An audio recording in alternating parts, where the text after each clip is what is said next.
Coming up on a newscast, 12 North Korean military aircraft flew in formation, presumably in protest of the recent Seoul-Washington combined drills. South Korea deployed fighters in an overwhelming response to the regime's move. President Yoon Suk-yeol held a phone meeting with his Japanese counterpart. Kishida strongly condemned North Korea's missile tests, and the two leaders agreed on the need to warn the regime that reckless provocations have consequences. More than 30 people were reportedly killed in a mass shooting at a daycare center in Thailand. The suspect is reportedly a former police officer dismissed from his post over drug allegations.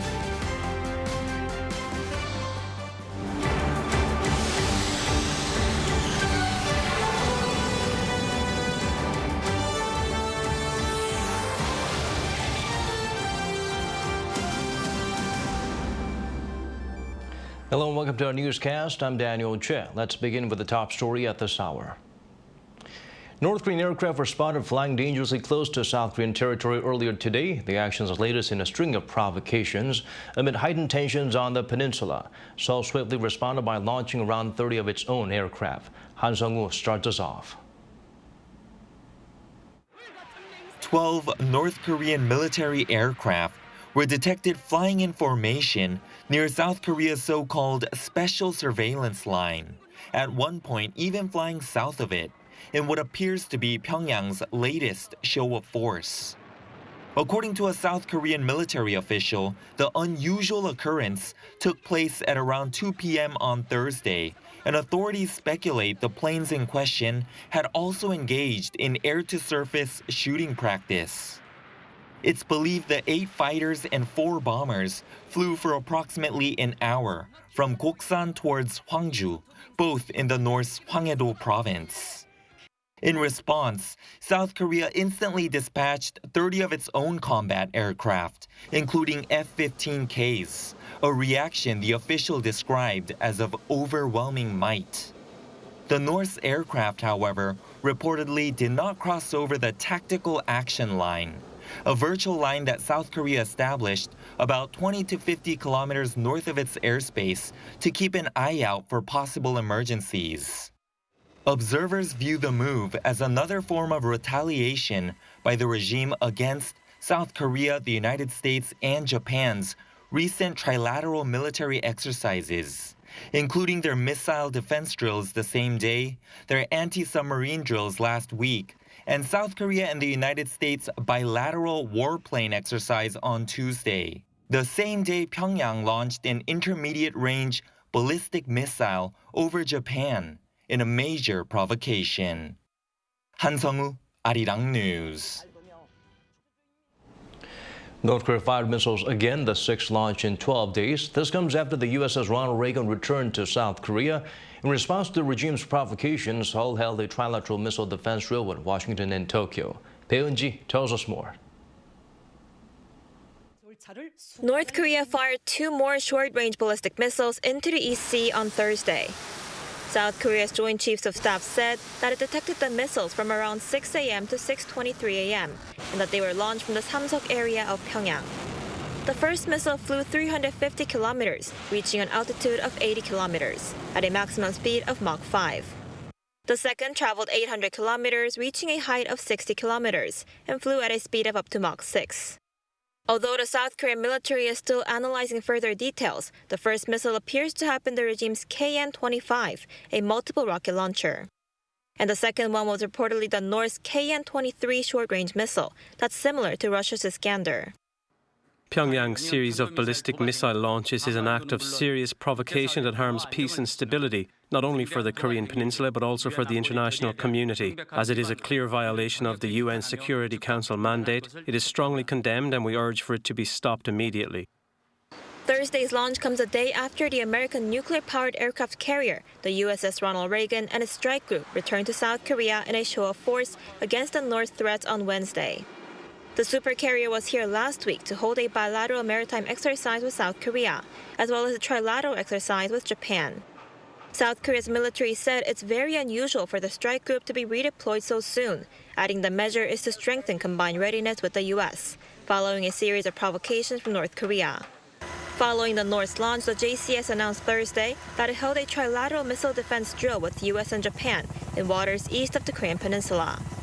A total of 3 ships took part in the training, including South Korea's Taejong-the Great Destroyer, the American guided missile destroyer the USS Benfold, and the Japanese destroyer JS Chokai. Seoul's military said the trilateral exercise is aimed at detecting, tracking, and intercepting North Korea's ballistic missiles by sharing information on the target. Peun's Arirang News. As Pyongyang continues to ratchet up tensions in Northeast Asia and beyond, leaders of South Korea and Japan discussed their joint response over the phone. Meanwhile, President Yoon also met with the commander of the U.S. Indo-Pacific Command. Our editor-in-chief Moon Geon-young reports. South Korean President Yoon Suk-yeol and Japanese Prime Minister Fumio Kishida agreed during a 25-minute phone call Thursday afternoon that a clear message should be sent to North Korea that its provocation would face consequences. Seoul's presidential office said the 2 leaders strongly condemned North Korea's recent missile tests as acts of serious and grave provocation that threatens international peace. Seeing eye to eye that such reckless provocations must come to a stop, the 2 leaders decided to cooperate to sternly deal with North Korean provocations. Earlier in the day, Kishida said Pyongyang's continued ballistic missile launches were absolutely intolerable. Yoon and Kishida also acknowledged that the 2 countries must work as partners in addressing various global issues and agreed to continue their open and frank discussions, including that on security matters. Meanwhile, amid escalating tensions over North Korea's missile tests, South Korea's commander-in-chief met with the commander of the U.S. Indo-Pacific Command at the nation's top office on Thursday. President Yoon's meeting with Commander Admiral Yoon and Aquilino followed Wednesday's redeployment of a nuclear-powered aircraft carrier USS Ronald Reagan to South Korean waters, only days after it had left after a naval exercise with the South. President Yoon thanked the head of the U.S. Indo-Pacific Command for his cooperation and requested that the Indo-Pacific Command work closely with South Korean forces to effectively implement strengthened extended deterrence enforcement measures. Aquilino said the return of USS Ronald Reagan demonstrated U.S.'s firm commitment to the defense of South Korea, adding he would again rush to South Korean waters on the U.S. destroyer in the event of North Korea's 7th nuclear test.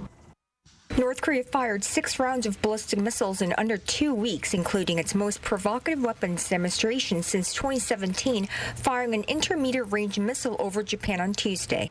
Moon Geon-young, Arirang News. The UNSC convened an emergency meeting to discuss North Korea's ballistic missile fired over Japan. It's the 4th such session on the regime's provocations already this year, but it failed to produce substantial results due to opposition from China and Russia. Kim Dami explains further. The UN Security Council discussed North Korea's intermediate-range ballistic missile launch during a meeting on Wednesday, only to fail to issue a joint statement condemning the provocation. Requested by the U.S., the meeting mostly consisted of members pointing out that the regime's latest string of missile launches is a clear violation of multiple UN Security Council resolutions. Washington also accused Beijing and Moscow of providing Pyongyang with, quote, blanket protection. These 2 members have gone out of their way to justify the DPRK's repeated provocations and block every attempt to update the sanctions regime. In short, 2 permanent members of the Security Council have enabled Kim Jong-un. While reiterating the Biden administration's commitment to dialogue and diplomacy, the U.S. envoy also stressed that Washington will not stand by as the North directly threatens the U.S., its allies, and the rest of the world. But China and Russia maintain their long usual stance that a public council meeting is not conducive to easing the situation. The Council's discussions and deliberations should contribute to a détente rather than fueling escalation. They should promote the resumption of dialogue instead of widening differences and forge unity instead of creating divisions. We have stated many times and are repeating it again.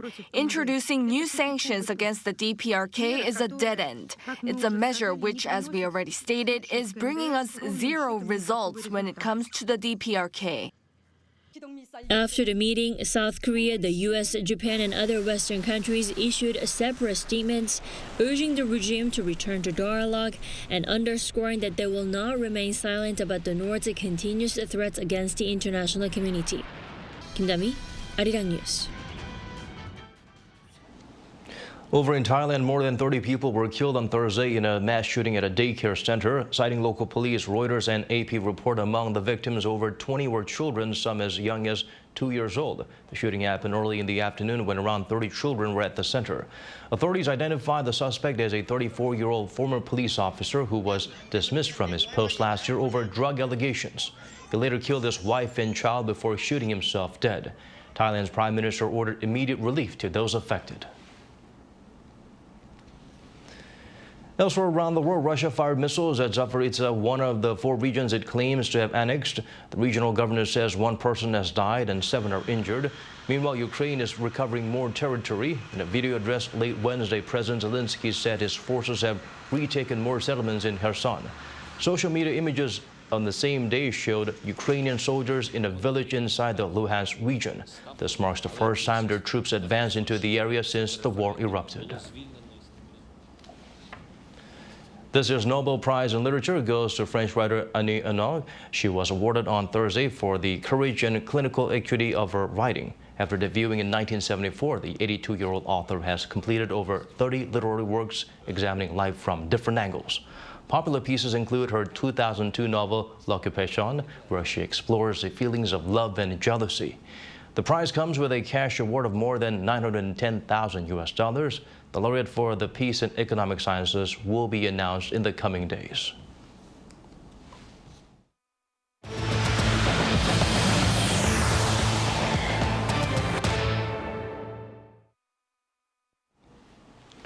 The Ministry of Interior and Safety laid out plans to reorganize government structures so it can carry out the Yoon administration's policy more effectively. The changes will be centered on ministries related to gender and family, overseas Koreans, as well as veterans.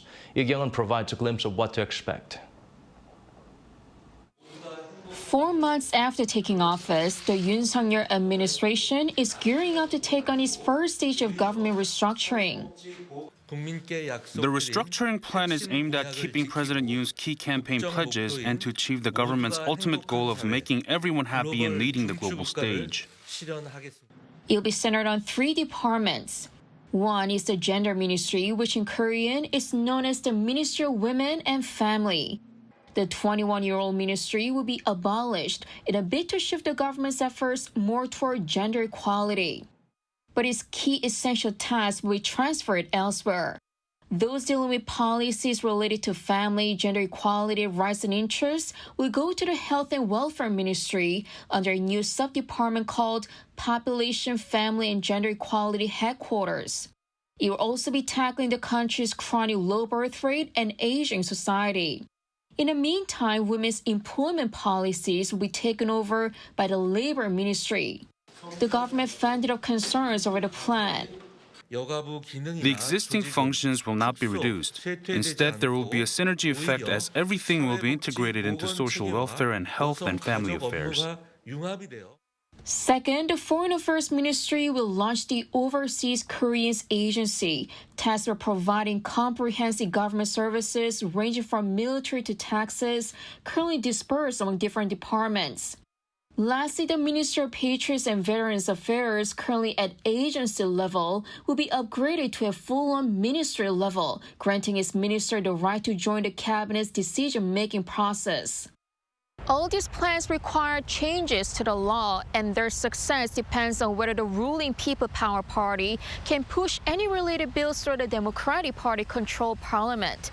The DP firmly opposes the plans to abolish the gender ministry. Lee Kyung-un, Arirang News. With inflation for daily necessities still running above 6%, Koreans are looking for ways to save money. Buying in bulk is a good option. Many families are doing just that online and at big warehouse stores. Those living alone have other strategies. Shin Se-byuk zooms in on this trend.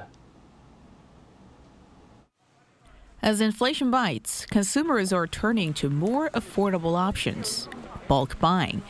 Many people are flocking to big box retailers to score better deals on everything from toilet paper to frozen food. I prefer shopping here because I find buying in bulk and portioning at home is cheaper than purchasing smaller portions at nearby grocery stores. This place offers a lot of items at affordable prices. Discount rates vary depending on items and time of year, but these mega stores do offer some major savings to shoppers. If you're to buy this much coffee at a grocery store, you'd have to pay almost $34 or a little over $2 per pack. But if you buy bulk in here, you pay $17.6, saving almost 50%.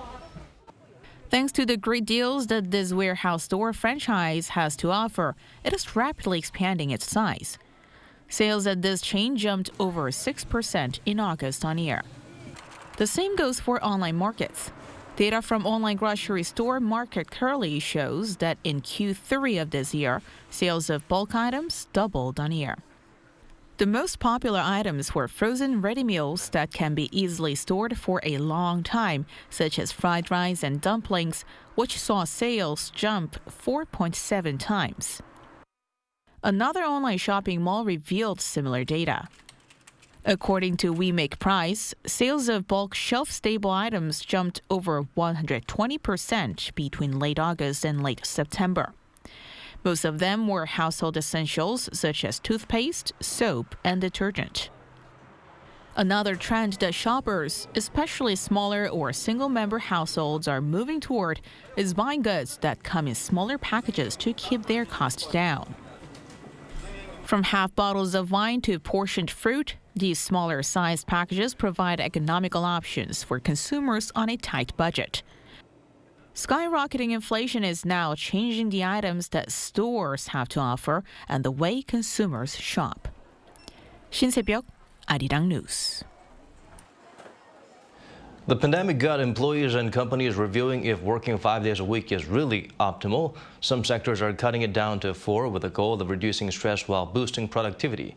Lee Ji-yoon sheds light on the feasibility of this change. Song Seung-yeon started working at this education company in Seoul about 2 years ago. And what's so special about it is that her Friday here is done away with entirely. That extra day off has changed many aspects of her life. I get to go on a food tour with my family or go somewhere with my mom on a weekday. I have also been using the extra day off to learn what I've always wanted to learn, which is pole dancing. The 4-day work week was something that was considered radical just a few years ago. But many people have been re-evaluating their work-life balance in the wake of the COVID-19 pandemic. As for UNET, it's seen more good with employees working less. We did have some concerns in the beginning, but the system settled quickly following the launch this year. We saw 14 times more job applications than last year, and we're expecting our sales growth rate to rise by more than 20% this year. We're also witnessing most of our employees making the best use of their time at work under a shorter work week. Becoming the first university hospital in the country to do so, Severance Hospital is going to run a 4-day workweek pilot project in 3 of its wards starting late this year. The hospital's trade union chair Kwon Mi-kyung says this is just the beginning and there are more changes to come. Despite the fact that their salaries could be cut slightly, many have reacted positively to the pilot project. Here in Korea, it's very hard for nurses at university hospitals to work until retirement, mostly due to long working hours. So we hope to make some changes in that part, and in the long run, the government would implement the 4-day work week for other hospitals and their workers as well. But the 4-day work week isn't all butterflies and rainbows. There are still concerns over added costs, reduced competitiveness, and overwork. So employers are advised to try to change on a step-by-step basis, while employees should understand that the time spent at work could become even more stressful due to that extra day off.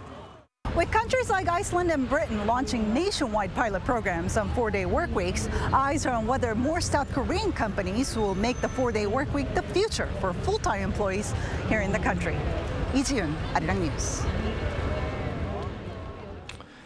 It's day 2 of the Busan International Film Festival. The biggest draw of Asia's biggest cinema festa is that visitors can really find some incredible hidden gems. Our Kim Hyun-sung gives us some recommendations on what to look forward to.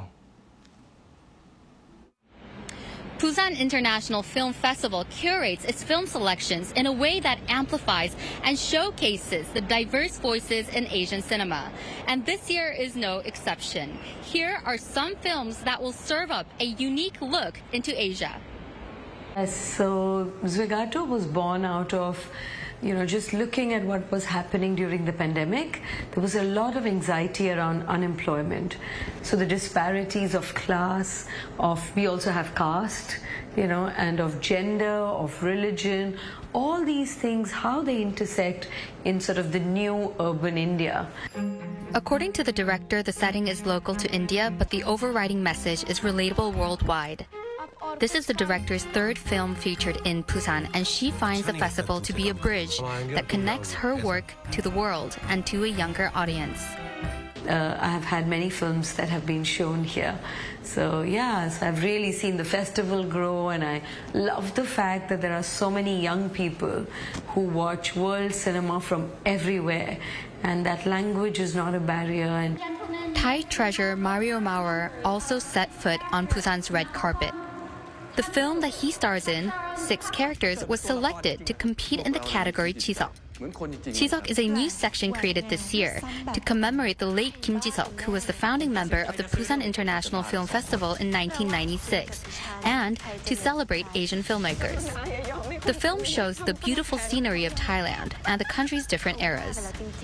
Thai film is very unique, and also I think not only Thai film, all Asian film is very unique because in every part in Asia we have our own culture, and we have our own style, right? Especially Thailand, we have many more stories to tell. This year's BIFF also celebrates Tony Leung, internationally acclaimed actor and one of the most respected figures in Asian cinematic history. And BIFF, in his honor, will screen 6 of his films. For the 6 films I've chosen, I wanted to show as many different genres as possible and the works of the directors I really like. With films from more than 70 countries and a total of more than 350 movies by domestic and overseas directors set to be screened over the 10-day festival, visitors are going to have a wide selection to choose from. Kim Hyun-sung, Arirang News, Busan. This year's Fashion Co show is now on. It's an event organized by the government to better promote the country's culture through fashion. Our Kim Jong-sil went there to check out the latest trends. The Korean show Fashion Code kicked off its 2023 spring-summer event on Thursday and did so with its first in-person catwalk since the pandemic. Hundreds of spectators and people from the fashion industry from Korea and overseas came to watch the show. Fashion Code allows young and creative designers to show off their work and seize business opportunities. This season's theme is a video game. The aim is to grab the attention of the younger generations. These items are some of the fashion highlights this season. They're collaborations with the popular video game Overwatch. Now this one, for example, is the training gear for the character Reinhardt. The designers of these items explain the inspiration behind their work. Hangul is such a pretty written language, so I wrote mercy in Hangul in cursive, as you can see here. The character Diva reminded me of free-spiritedness, so I made a knitted sweater that's comfortable yet colorful and incorporated our brand identity. The event organizer said South Korea's culture ministry promotes the event because fashion has become a big part of Korean culture. 91 young and creative fashion brands are showing their work this season, and many overseas buyers came in search of new items that best represent K-culture. In fact, we are looking for new designers, new and up-and-coming designers. Again, in Indonesia, the fan of Korean, especially K-pop, is very high. So in terms of fashion, the way they dress, of course, there's influence on it, So I think Korea is a very creative country. They have always something new. And to see that the fashion is still energetic and many new ideas here coming. I had that feeling that Korean fashion influence on another fashion weeks too, and to another designers, to Western designers. So it's just unique thing about Korea, about Seoul, and I like it. There'll be more catwalk events, designer showrooms, and even a discount market for people to enjoy before the show comes to a close on Saturday. Kim Jung-sil, Arirang News.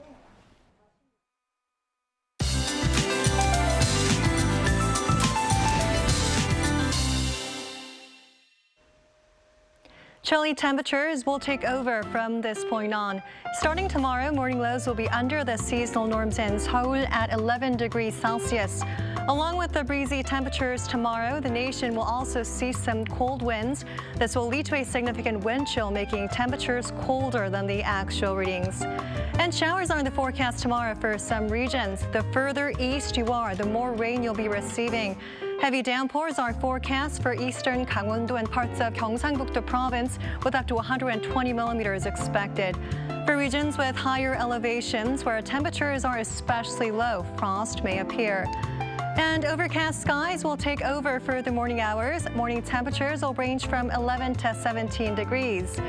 Daily highs in Seoul will be reaching 18, Daejeon and Gwangju 20, Daegu will be topping out at 21 degrees. On Sunday, another round of nationwide rain is in the forecast. For central regions, including Seoul, showers will continue into early next week. That's all for now, and here are the weather conditions around the world.